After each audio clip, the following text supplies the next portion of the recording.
Welcome to Suzanne's studio. I'm Suzanne Barnett, your host, and I am very, very pleased to welcome my guests. And before I do that, I would like to say that we are televising in Mel Van Dusen's beautiful back garden. My guests are Dr. Michael and Myrna Retsky. And Michael Retsky is an eminent, renowned breast cancer scientist. He's an author, he speaks, he teaches, and I'm going to introduce them right now.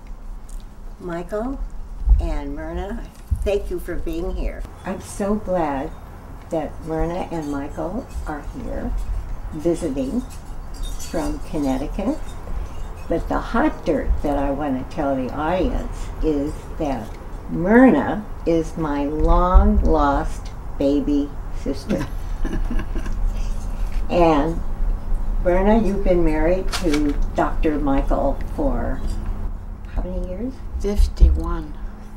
51 glorious, wonderful, tumultuous years, right? Yes.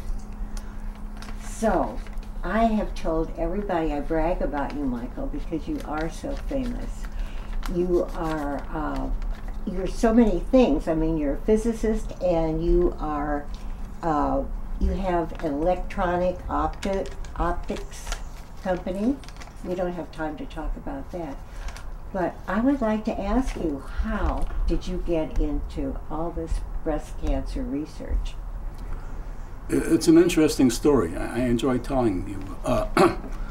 I was working at Hewlett-Packard in Colorado Springs doing physics research, and a good friend of mine's wife was diagnosed with gastric lymphoma. My friend is the kind of guy who, he's either 100 years ahead of his time or 100 years behind his time, but he wanted to do something for his wife, anything, just not knowing what. So he established a little study group in Colorado Springs with 4 people, myself, my friend, Bob Wardwell by name, another Ph.D. physicist from HP, and the doc who was treating my friend's wife. And we just started meeting one night a week at the hospital, Penrose Hospital. After a while, we decided to form a little group and do a project. The project we came up with was to make a computer simulation of breast cancer. Breast cancer, because more information was available about breast cancer than about gastric lymphoma, and computer simulation because we had access to computers at HP, and I happened to really enjoy doing computer simulation. Plus, it was sort of at a time in my life when I think I was ready for something new. It hit me just at the right time. This, now skipping ahead over a few years, I ended up making a career change from doing physics work into doing cancer research. It took about a 5-year period of time. I ended up reading a lot of papers on cancer from original papers at the Penrose Cancer Library. I traveled around and I had access to these computers. After about 5 years, I decided I wanted to make a real change. HP wanted to downsize and they offered voluntary severance. I opted for that. I ended up getting about a year's severance salary, which allowed me to make a transition. I ended up getting a job as a professor of biology at the University of Colorado. Then what happened? The research we were doing ended up with a variation on a theory of how tumors grew. We were not very impressed with what was then a continuous growth model of cancer. People thought cancer grew continually. We ended up with a theory that tumors grew in an erratic pattern. There were periods of time when a cancer did not grow, other periods of time when it did grow. We published a few papers, and at the time I got interested in coming up with a prognostic report for individual patients. I had known a lot about breast cancer, and I ended up developing a computer program that would provide a prognosis for individual breast cancer patients. A company in Stratford, Connecticut happened to hear about this and wanted to market this product as part of their potpourri of products that they marketed. They ended up asking me to join them in Connecticut, helping them market this product. It would be an opportunity for me to travel around the country and in Europe with their sales reps, explaining this product to oncologists at tumor boards, and I would have a chance to publish papers and go to conferences. It was a very interesting period of time for me. A few years later, the company opted out of this strategy, so they decided to go a separate path. I ended up getting an appointment at Harvard School of Public Health because my theories sort of jived with the theories of a very famous cancer researcher at Harvard who since died. He died a few years ago. But for about 12 years, I ended up on his staff. This guy, his name is Judah Folkman. He was for a number of years, perhaps the most influential cancer scientist in the world. He ended up proposing some 30 years before he died that a cancer needs a blood supply to work. So he is considered the founder of this field of tumor angiogenesis. Turns out this is a completely different therapeutic idea, a therapeutic target from the conventional idea of trying to kill the cancer cells. This idea is you try and kill the vasculature that supports a cancer. So there was a whole new science that developed around Folkman's ideas. And my theories sort of jived with Folkman's ideas in that there are periods of time when a cancer did not grow waiting for a blood supply. So my theoretical work using computer simulation matched very well in certain important areas with his clinical experience and his laboratory work. Folkman died in about '08. I was on his staff, like I said, 12 years. I ended up saying in a number of papers, published a number of papers in 1997 with some colleagues, Romano De Micheli of Italy as my principal co-author, that cancer, by and large, is not very active when a cancer is discovered in a breast cancer patient. But the surgery to remove the primary tumor kicks off a lot of activity. We said, in fact, that over half of all relapses in breast cancer are initiated by something to do with the surgery to remove the primary tumor. This was not what people wanted to hear. It didn't make people feel good that they had cancer and then the next step was to have the surgery, which kicked off all this growth.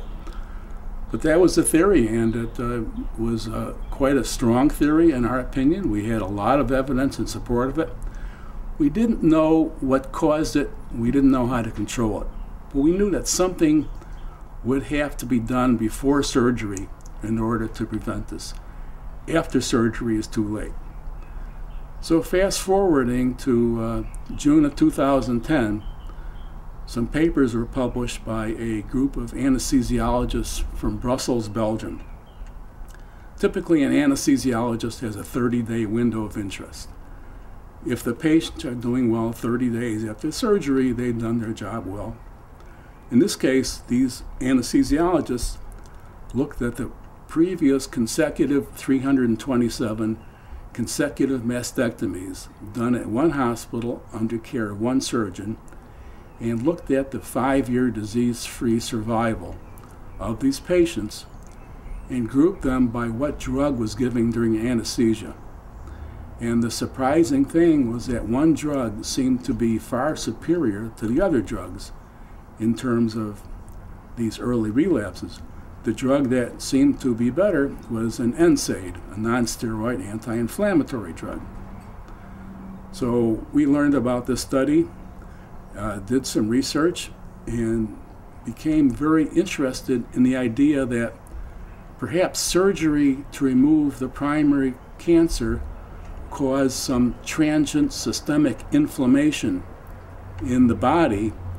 And since we know that cancer patients have circulating cancer cells, perhaps this combination of circulating cancer cells and systemic inflammation, which would be capillary leakage, you can imagine that cancer cells would be injected into tissue within a week or so after surgery.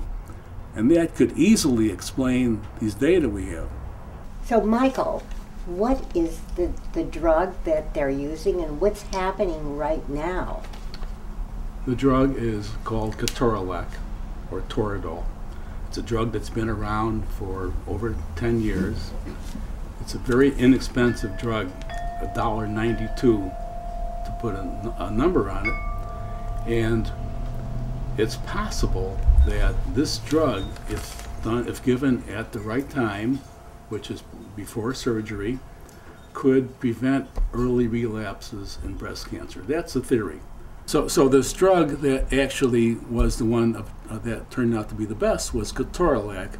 It's a drug that's been around for over 10 years. It's very inexpensive, $1.92 to be exact.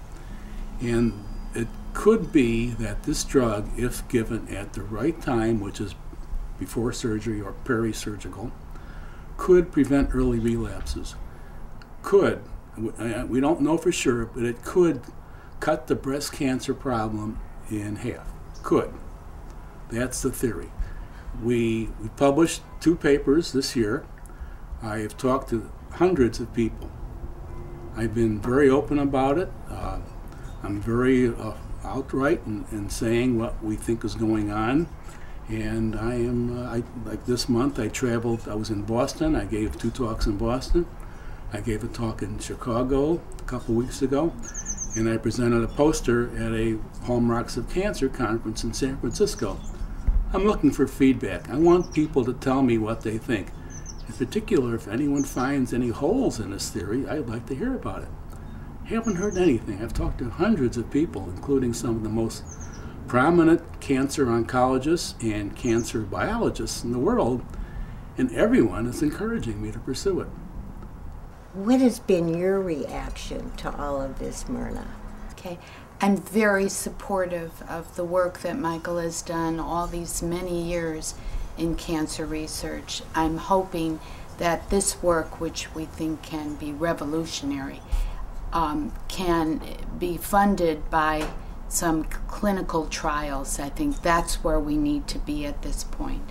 Myrna, what is it like? You're my little sister. What is it like to live with this eminent, brilliant, fantastic doctor? Oh, he's not so brilliant. He isn't? No, he's a good guy. He's wonderful. It's very exciting. It's wonderful. It's an adventure, as sometimes we move from place to place. But he's got to get his exercise in. That's where he gets his good ideas from. He's got a bicycle ride for 2 hours a day, and ski and hike and run and all of those things. And you kayak. And we kayak. We certainly do in Long Island Sound. He kayaks around Manhattan. He does all those things while he's busy planning things and building and all the activities and hobbies that he has. Michael, how are we going to close this subject? Because we could do 10 shows, but can you say it in a few words? Right, I can't. You need to go on. First of all, I have to disclose that I have a patent pending for a treatment of early stage cancer. This work is funded by the Komen Foundation, and I'm on the board of directors of the Colon Cancer Alliance. That said, where do we go from here? We are right now looking for, or I applied for a grant this summer to do a clinical trial of this therapy, and we will know within a few months if this therapy, if this clinical trial will go forth. But that's where we are right now. We think it's ready for a clinical trial. Another subject which is so incredibly dramatic, and I like drama, is that in 1994, you had stage 3 colon cancer. And the fact that you're the exercise guy of the world, you eat fruits and vegetables and fish and chicken, how did that happen? It was a fickle finger of fate. I had no cancer history in my family. I always exercised, ate well, and in 1994 I was just diagnosed with stage 3C colon cancer. I was probably the healthiest guy around before that, and then right afterwards I was a very sick guy. This is a therapy that requires chemotherapy. I had conventional surgery to remove the tumor. That was uneventful. It was just a colectomy. They took the tumor out and repatched the colon back together. The interesting thing was the chemotherapy that I chose to use was one that had not been used before for this type of therapy. It had been used before in late stage cancer, but never in early stage cancer where I intended to use it. I had known a lot about cancer growth and chemotherapy, so I was quite prepared to do this. And I just opted for this atypical therapy. It's now called metronoma chemotherapy. Instead of intensive therapy for 6 months, which is what conventionally has been done, is being done, I used a low-dose therapy for 2.5 years. Every night for 2.5 years, I had a port in my chest wall, and I hooked up a low-dose chemotherapy protocol that dripped a little bit of chemotherapy into my body for 5 or 6 hours every night, and I disconnected in the morning, and that was what I did for 2.5 years. It turns out, after I told Judah Folkman about it, and they tested it in the laboratory, that this therapy actually has some unusual beneficial properties that people had not anticipated. So Folkman has introduced me on various occasions as the first human to use this metronoma chemotherapy in early stage cancer. It's now 17 years, and I am a little discouraged that it has not gotten much beyond where it was when I left it. They've been testing it in animal models and in late stage cancer, but it's been very slow to be used in early stage cancer. One potential problem is that the drug I used was less expensive than sterile water. It was a very inexpensive therapy, and it was hard to get any excitement about a therapy where no one would make any money out of it. I mean, it would cost a lot of money to do a clinical trial. So usually, when they do a clinical trial, someone sees a pot of gold at the end. I'm not saying it's bad or good, but that's the way it is. And in this case, there was no economic justification to spend a lot of money to test this therapy. Myrna, this must have been totally devastating for you. Here you have this husband who totally takes care of himself with the right food and all the exercise. What did his problem, what effect did it have on you? Well, it was a very frightening period of time. Michael would be so upbeat about things that it was going to work out, that you had to trust him, and you would just take day by day as it came, because there was no other choice in the matter. Michael exercised every day. If he exercised a lot before, he exercised even more during this period of time, which I think was good for him emotionally and physically and in every other way. So I think that was fine. And he looked good. He looked great.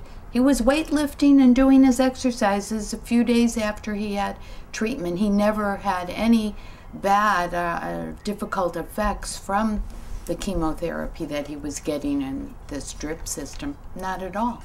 He was just the same. So you were lucky. optimistic the whole time? Completely. And look at him now. Yeah, it was great. I mean, the statistics, the percentages weren't so good. We had to face that. That's true.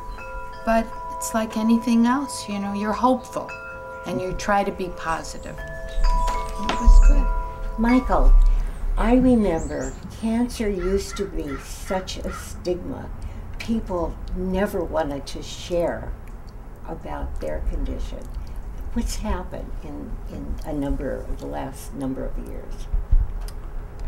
You're right. It's changed a lot. People just were afraid to even mention that Uncle so and so had cancer. He just didn't say that. Just say he was sick, and then he died. It's changed a lot. I think for the good. I think people are talking about it more openly. I think it's a healthy sign. I think it's a disease like other diseases. It doesn't have the same morbid outcome as people normally think it has, at least in all cases. And I think it's a proper thing to do. You're asking a little bit about the history. I was looking up a paper from one of my colleagues and ran across another paper that discussed something that was known by the surgeons 2,000 years ago. Amazingly, surgeons 2,000 years ago were actually able to remove breast tumors surgically, and the patients survived the surgery, and some of them survived afterwards. It turns out that if you look at their writings, they knew that sometimes the surgery to remove a tumor could make things worse. I'm referring now to Galen and Celsus in biblical times, that they actually wrote that if you find a small tumor, it's okay to remove it. Larger tumors, sometimes the patient lives longer with just applying soothing herbs and salves. So we were really surprised that this whole idea that surgery can actually cause acceleration of distant disease or metastatic disease was known 2,000 years ago. So what we're working on right now is a problem that's 2,000 years old. That really is incredible. It really is. Michael, do you ever think that in our time there will ever be a complete cure for cancer? Actually, I'm quite optimistic. I think that there will be many ways to successfully treat cancer. It will maybe not happen suddenly. There will be a period of years where some new idea comes out. It takes years to test an idea. That's our principal problem with cancer. It takes years to run its course. So if someone says, I have this new therapy, in order to test it, you have to do a clinical trial, and cancer just takes a decade to run its course. So it's not like suddenly there's going to be something new. However, I got to say that in case in this issue with this ketorolac, with this new method of anesthesia as an improvement in cancer, I would say its time has come. If it were me or my wife, I would not hesitate to use that. This is something that, I have a history of doing things that I think are of scientific value, even though my skin's on the line. And I would do this. I would use that drug on myself in this situation. But I don't think anyone should jump into this. This is something that has to be done right. We want to do a clinical trial. We want to do it right. We want to find out scientifically if this is going to work as well as we think it is. And I would hope that would be how things happen. You have given so much to the planet. I am so proud to be your sister-in-law. And you are so lucky to have my baby sister as your wife. I am lucky. So the fact that you've done so much for our planet, I really say planet, how did that happen? What would you like to say about that? Well, I'd like to sort of wrap this up by talking about colon cancer. I'm on the board of directors of the Colon Cancer Alliance. I highly encourage people to go for early detection of colon cancer. It does not seem to have the same effect that the surgery can cause things to go wrong. So colon cancer is a cancer that responds better to early detection than, say, breast cancer or prostate cancer, where there are significant risks and harms associated. Colon people over 50 should get screened according to the official guidelines for colon cancer. The disease is not that difficult to treat. I can testify that it's curable, it's treatable, and I'm a living testimony to someone who survived colon cancer. And I heartily recommend people to go for early detection of colon cancer according to the established guidelines. So that would be the sigmoidoscope or the colonoscopy. Yeah, I happen to think colonoscopy is the favored treatment. Every 5 to 10 years, people over 50 should have colonoscopy, and it's a disease where the detection of the cancer is inside the colon. They snip off a polyp, and that's the end of it. You don't have to go through the extensive surgeries associated with other cancers. Early detection of colon cancer is a very highly disciplined and very valuable process. Thank you so much, Michael, brother-in-law. Tell everybody about you, and they can find you on the internet. Lots and lots of information. Michael Retsky, Ph.D.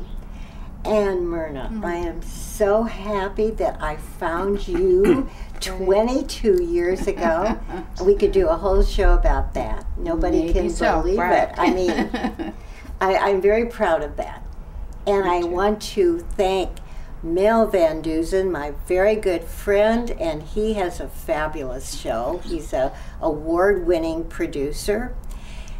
Mel, thank you so much for doing this for us and the planet. So I also want to thank my audience for watching. What would I do without you? Furthermore, I can't wait to see you next time. Bye-bye. Bye-bye. So we just keep talking. Yeah. Very good. You're a very good listener. You know, I watch your face, and you're paying very close attention to me, watching me, looking for cues, and you give good, strong signals. You throw people up. I mean, That's a lost art. it is.